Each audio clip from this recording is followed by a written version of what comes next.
Bonjour Église, nous sommes le dimanche 22 novembre 2020 et c'est avec joie que nous allons passer quelques instants ensemble pour célébrer le nom de notre Seigneur et Sauveur Jésus-Christ. Même vous qui êtes à la maison, eh bien, rejoignez-nous dans ce mouvement d'adoration et de louange et je vous invite à le faire en accompagnant notre équipe de louange qui va nous conduire dans un moment de louange et d'adoration. La Bible déclare dans Psaume 150 que tous ceux qui respirent louent le Seigneur. Nous t'invitons avec nous, viens louer, que ce soit à la maison, partout où tu es. Est-ce que tu peux taper des mains?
Des adorateurs qui t'adorent en esprit et en vérité. Alors nous voulons t'adorer, Seigneur, en toutes circonstances. Gardez les yeux fixés vers toi. Alléluia.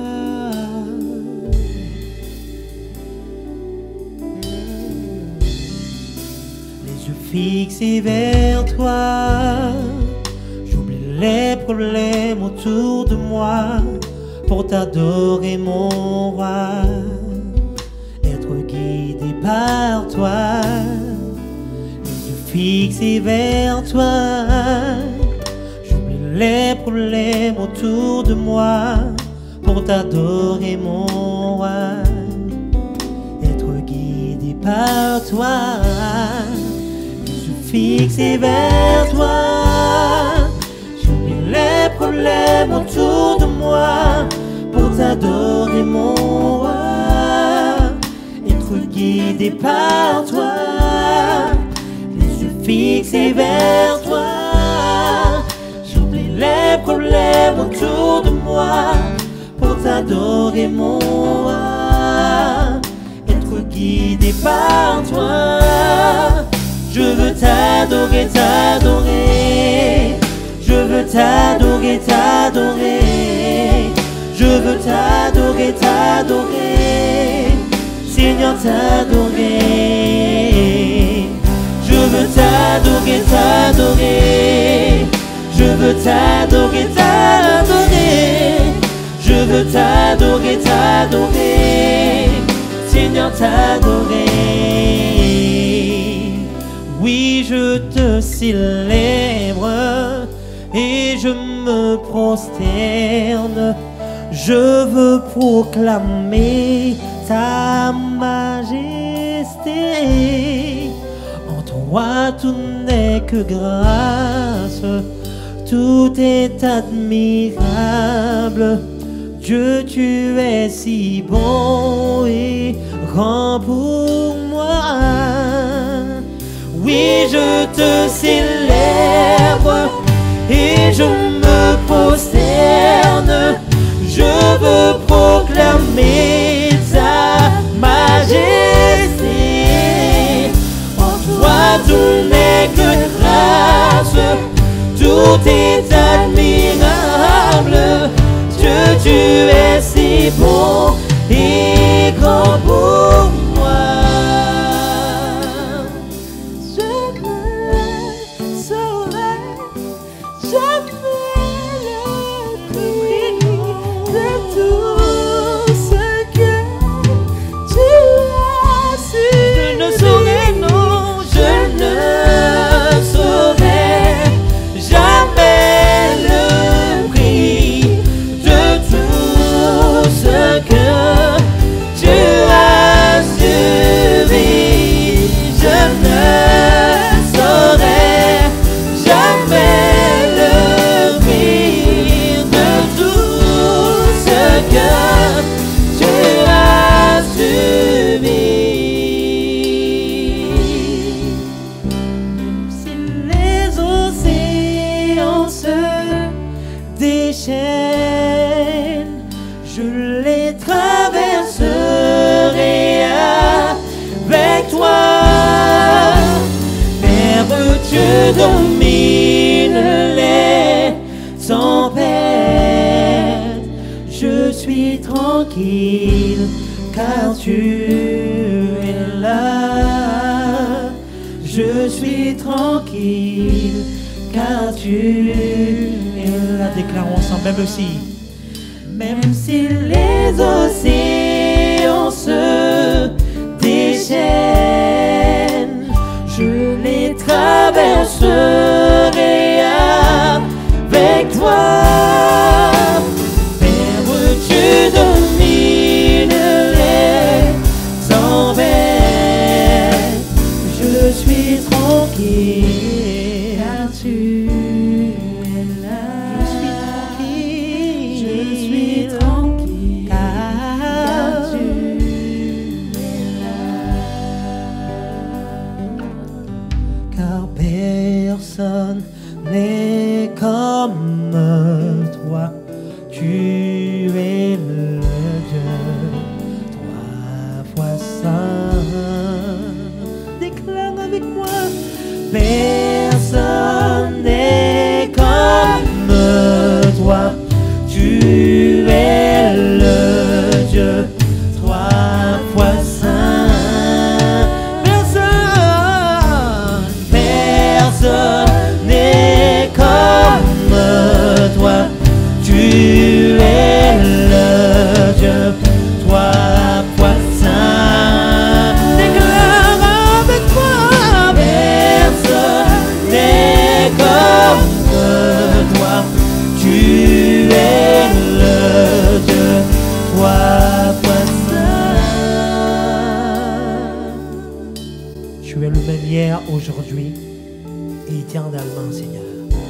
Tu es l'alpha, l'oméga, le commencement et la fin. Quand nous disons que personne n'est comme toi, nous le croyons, Seigneur. Nous le croyons. Personne n'est comme toi.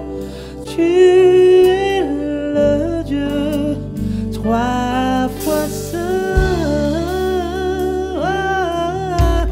Personne n'est comme toi. Tu es le Dieu trois fois saint.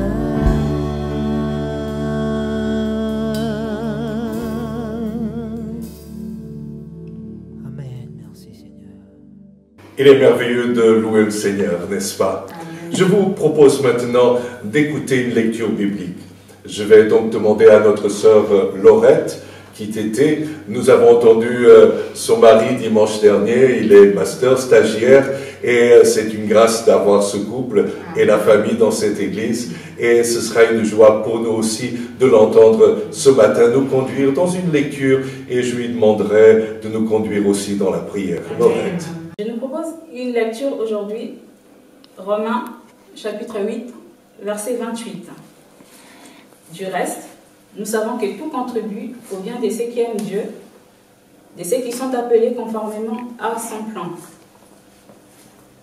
Ce matin, j'aimerais nous diriger dans la prière par rapport à ces versets, parce que ces versets est une vraie source d'encouragement pour nous, dans ces temps que nous sommes en train de vivre, qui ne sont pas évidents, dans lesquels nous rencontrons des difficultés de plusieurs ordres, difficultés sociales, difficultés sanitaires, où nous perdons peut-être pied. Je pense que ces textes est un vrai réconfort pour nous. Savoir que notre Père est au contrôle de toutes choses, qu'il est en train de les diriger, qu'il est en train de travailler sur ces choses, sur ces circonstances pour notre bien et rassurant pour chacun d'entre nous. J'ai pris vraiment que cette parole-là prenne la place dans nos cœurs pour nous permettre de tenir ferme, ayant les regards fixés vers Christ, pour dépasser tout ce que nous sommes en train de vivre en ces moments. J'aimerais prier. Père, je te dis encore merci pour cette parole. Merci parce qu'elle nous fait du bien. C'est un rappel, c'est peut-être quelque chose que l'on connaît déjà, mais ce matin, tu tiens encore à nous rappeler que tu es au contrôle de toutes choses, que tu fais concourir toutes choses à notre bien, pour notre bien. Ta parole dit bien toutes choses.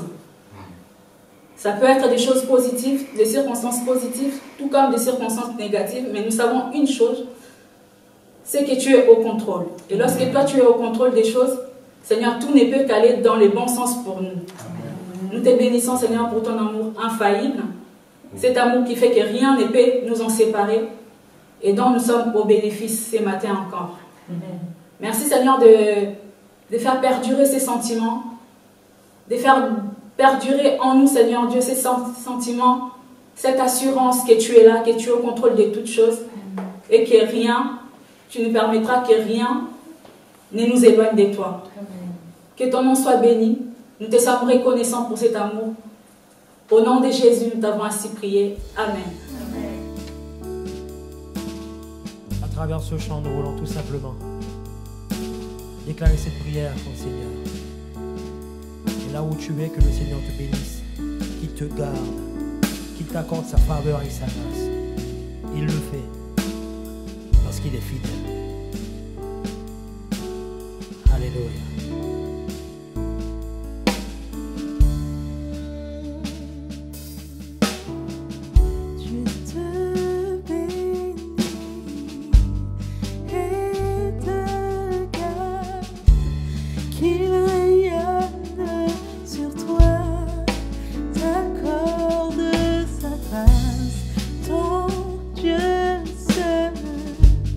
Tourne vers toi.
Nous allons ce matin écouter notre sœur Ruth Oku.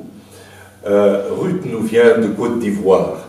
Cela fait déjà quelques années qu'elle est membre de notre Église et nous pouvons considérer que c'est l'une des nombreuses perles que nous avons au sein de notre Assemblée.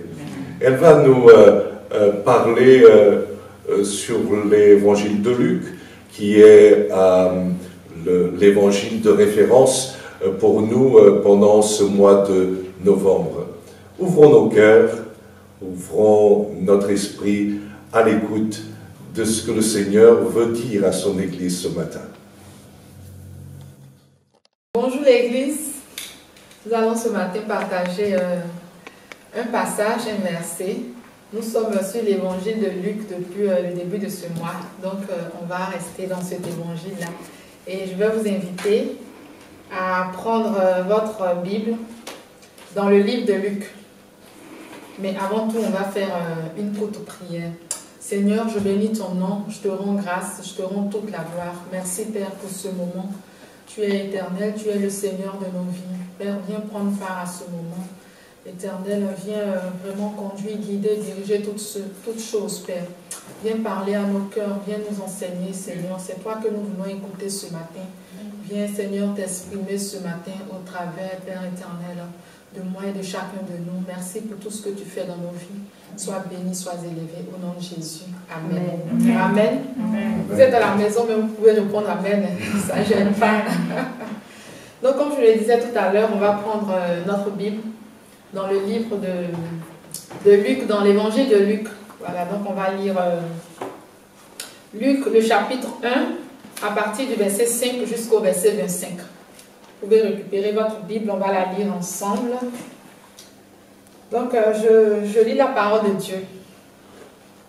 Annonce de la naissance de Jean-Baptiste. Durant le règne d'Hérode sur la Judée, il y avait un prêtre du nom de Zacharie, de la classe d'Abia. Sa femme était une descendante d'Aaron et s'appelait Élisabeth. Tous deux étaient justes devant Dieu. Ils suivaient d'une manière irréprochable tous les commandements et toutes les lois du Seigneur. Ils n'avaient pas d'enfants, parce qu'Élisabeth était stérile et ils étaient l'un et l'autre avancés en âge. Or, pendant que Zacharie remplissait sa fonction de prêtre devant Dieu, c'était le tour de sa classe. Il fut désigné par le sort d'après la règle en vigueur pour les prêtres, pour entrer dans le temple du Seigneur et y brûler le parfum. Toute la multitude du peuple était dehors en prière à l'heure de l'offrande du parfum. Alors un ange du Seigneur apparut à Zacharie et se tient debout à droite de l'autel des parfums. Zacharie fut troublé en le voyant et la peur s'empara de lui. Mais l'ange lui dit, n'aie pas peur, Zacharie, car ta prière a été exaucée. Ta femme Élisabeth te donnera un fils et tu l'appelleras Jean. Il sera pour toi un sujet de joie, d'allégresse, et beaucoup se réjouiront de sa naissance, car il sera grand devant le Seigneur. Il ne boira ni vin ni boisson alcoolisée. Et il sera rempli de l'Esprit Saint dès le ventre de sa mère. Il ramènera beaucoup d'Israélites au Seigneur leur Dieu. Il marchera devant Dieu avec l'esprit et la puissance d'Élie pour ramener le cœur des pères vers leurs enfants et les rebelles à la sagesse des justes, afin de préparer pour le Seigneur un peuple bien disposé. Zacharie dit à l'ange, « À quoi reconnaîtrai-je cela? En effet, je suis vieux, et ma femme est d'un âge avancé. » L'ange lui répondit, « Je suis Gabriel, je me tiens debout devant toi. J'ai été envoyé pour te parler et pour t'annoncer cette bonne nouvelle. Voici, tu seras muet, et tu ne pourras plus parler jusqu'au jour où cela arrivera, parce que tu n'as pas cru à mes paroles qui s'accompliront au moment voulu. » Cependant, le peuple attendait Zacharie et s'étonnait qu'il s'attardait si longtemps dans le temple. Quand il sortit, il ne pouvait pas leur parler. Il comprit qu'il avait eu une vision dans le temple. Il s'exprimait par des signes et il resta muet. Lorsque ses jours de service furent terminés, il rentra chez lui. Quelque temps après, sa femme Élisabeth fut enceinte.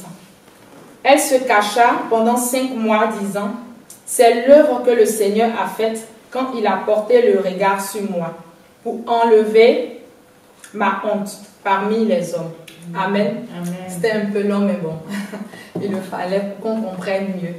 En fait, ici, si vous avez pu lire l'évangile de Luc, il s'agit de Zacharie. Zacharie, comme on a précisé dans la lecture, il était prêtre. Il était prêtre et on va revenir sur certains versets de la lecture que nous avons faite tout à l'heure. Donc, disons Luc 1, le verset 5 à 25. On va revenir par exemple sur le verset 2. Le verset 6, pardon. Il est écrit au verset 6 que tous deux étaient justes. Ils étaient justes et ils étaient irréprochables devant le Seigneur. Donc, non seulement il était serviteur de Dieu, il était prêtre et il était irréprochable et juste devant le Seigneur. Mais ils avaient un mal, et c'était lequel? C'est que sa femme Élisabeth n'arrivait pas à enfanter. Sa femme Élisabeth n'arrivait pas à concevoir. Et c'était pour elle une honte.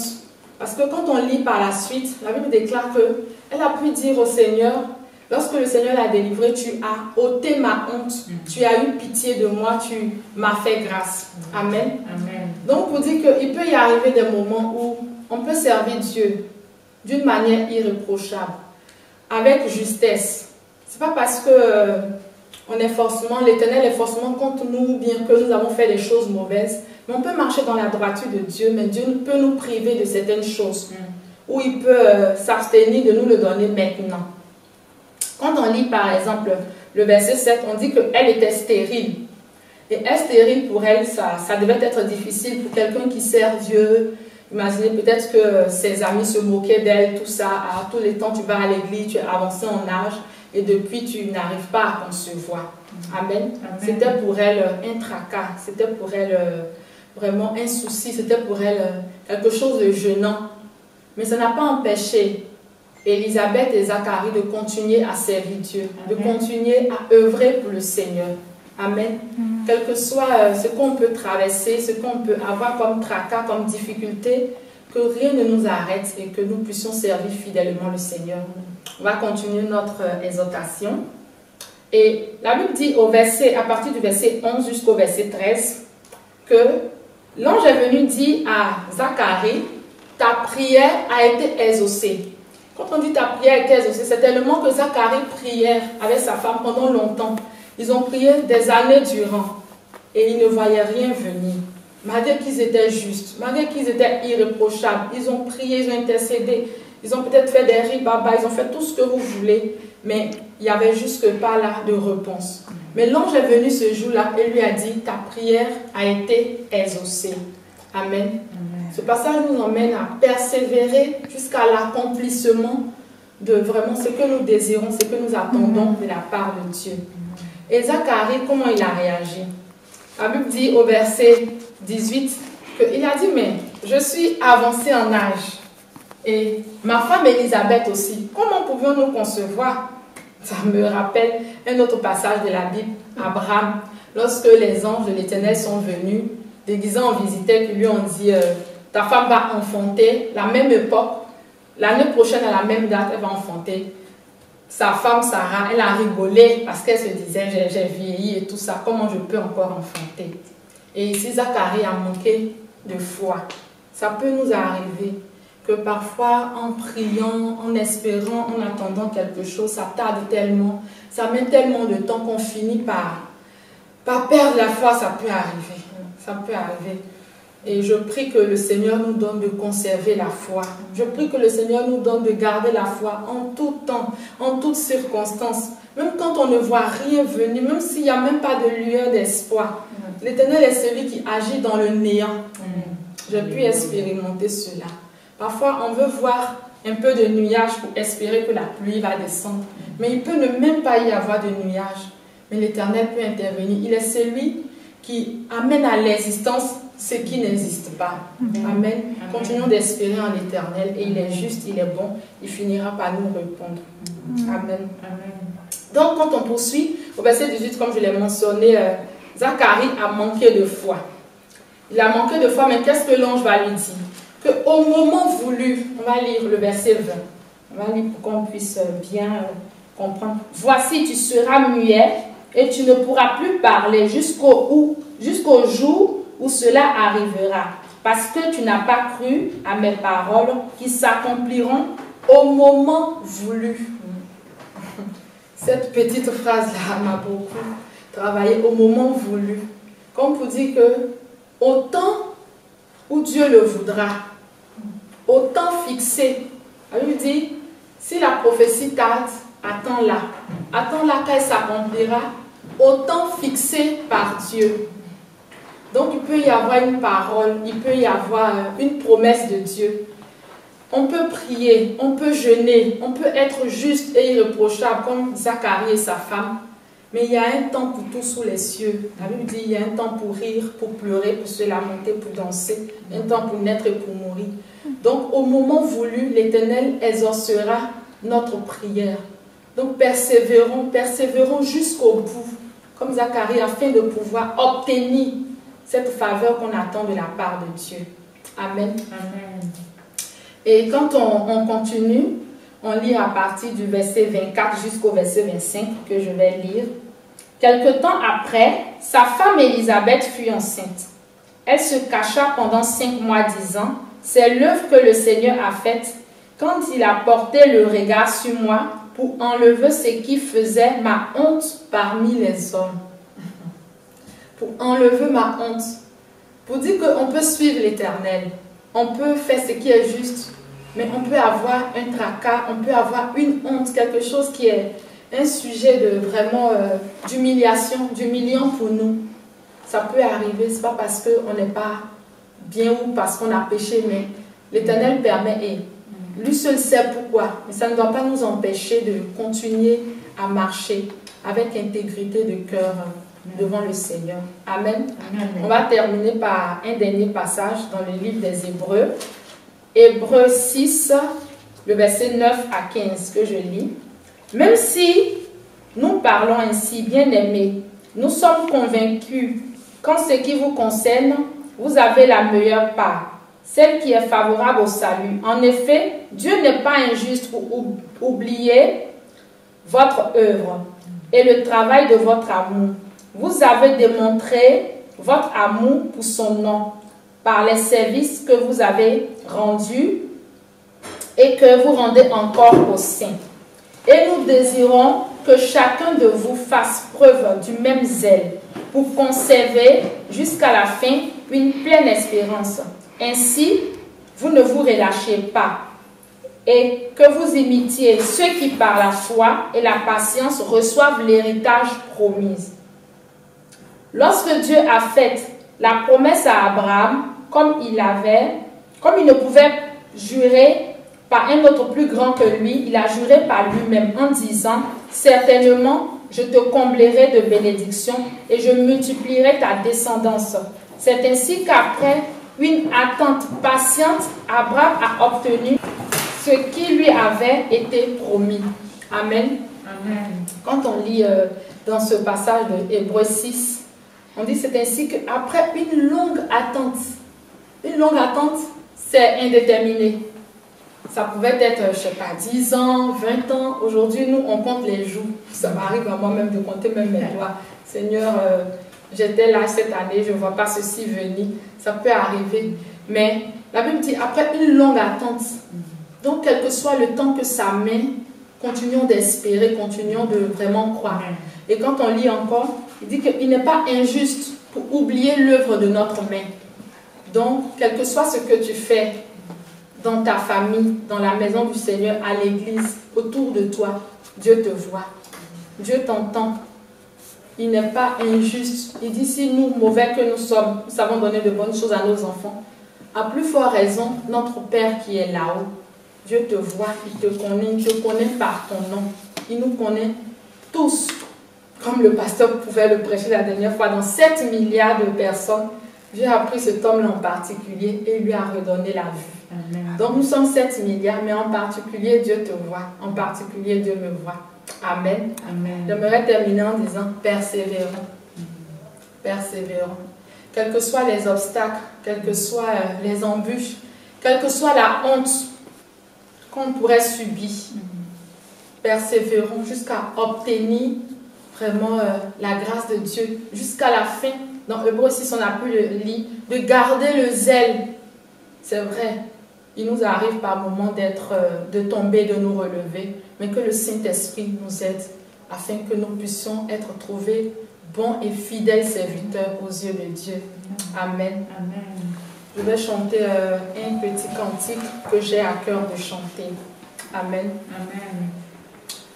Le combat est long, la voie est difficile. Oh, il n'a pas dit que ce sera facile.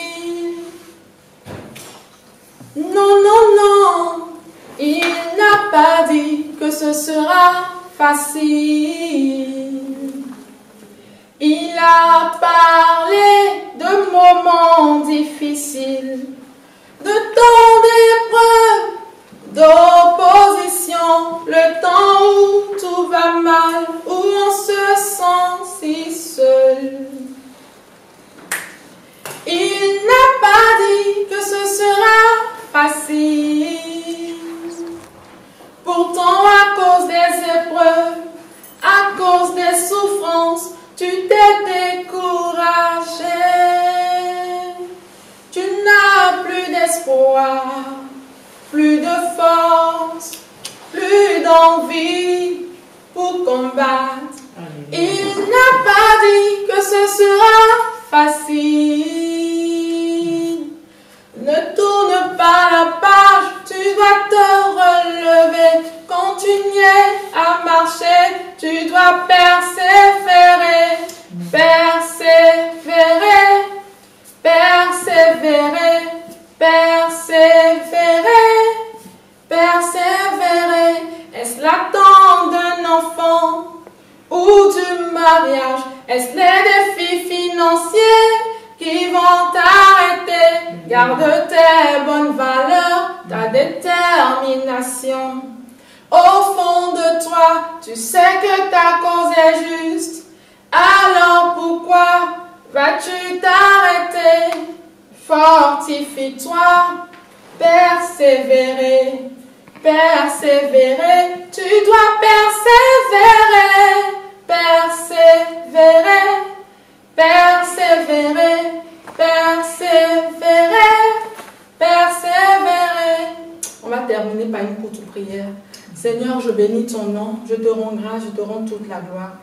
Merci de nous parler, merci de nous enseigner au travers, Éternel, ces quelques paroles, ces quelques lignes. Seigneur, la Bible déclare que toi-même tu as dit, si cela dépendait de moi, que cette coupe s'éloigne de moi, mais que toutefois ta volonté soit faite. Seigneur, comme nous avons pu le lire encore, tu dis, imitez ceux qui par la foi et la patience ont pu obtenir grâce à tes yeux. Seigneur, donne-nous cette foi et par moments aussi la patience. Donne-nous ce qu'il faut. Seigneur, en ces temps vraiment difficiles, avec cette pandémie et tout, tu vois le cœur des gens, tu vois, Seigneur, les difficultés de chacun. D'autres ont perdu leur emploi, d'autres, Éternel, vraiment vivent des situations difficiles. Mais je prie que rien ne puisse nous éloigner de toi, Seigneur. Anne avait un souci, Abraham, et comme nous avons pu le lire, Zacharie, mais ils ont continué à persévérer, à marcher devant toi avec intégrité de cœur. Seigneur, donne-nous vraiment de marcher ainsi, ô Père éternel, à ta suite, afin de voir ta gloire. Seigneur, notre motivation, c'est toi. Le salut, Seigneur, tu nous le promets. Alors donne-nous d'aller jusqu'au bout et de garder le zèle malgré tout. Que ton esprit visite chaque personne, éternelle, à la maison, partout, éternel, où quelqu'un écoutera, Seigneur, ce message. Et que, éternel, nous soyons renouvelés et fortifiés par toi. Au nom de Jésus, nous avons prié. Amen. Soyez bénis dans le nom de Jésus.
bien, mes amis, nous sommes en train d'arriver à la fin de ce moment de culte et nous bénissons le Seigneur pour tout ce que nous avons pu entendre.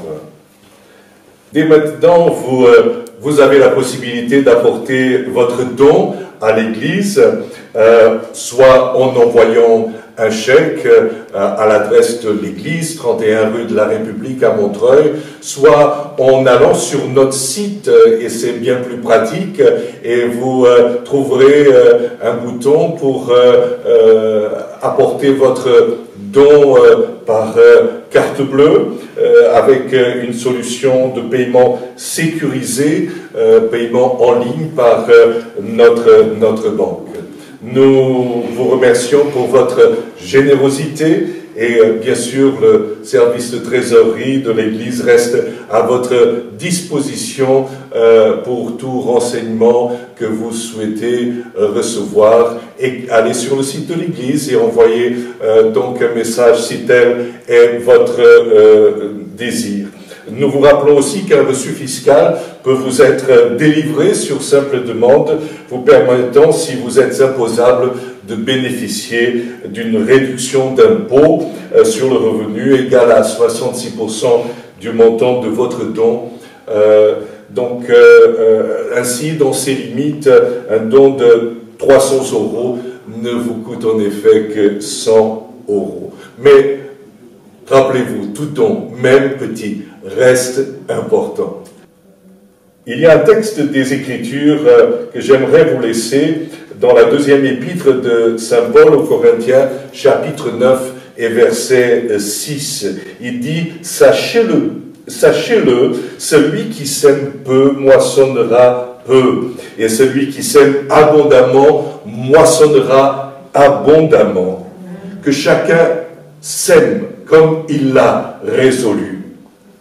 Comme il l'a résolu en son cœur, sans tristesse ni contrainte.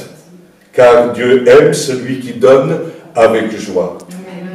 Et Dieu peut vous combler de toutes sortes de grâces, afin que, possédant toujours en toutes choses de quoi satisfaire à tous vos besoins, vous ayez encore en abondance pour toute bonne œuvre. Amen. Et nous croyons que l'Église du Seigneur est une bonne œuvre. Amen. Merci pour votre générosité et votre service, vraiment en faveur de l'œuvre de Dieu. Que Dieu vous bénisse et que Dieu vous garde. Amen. Amen.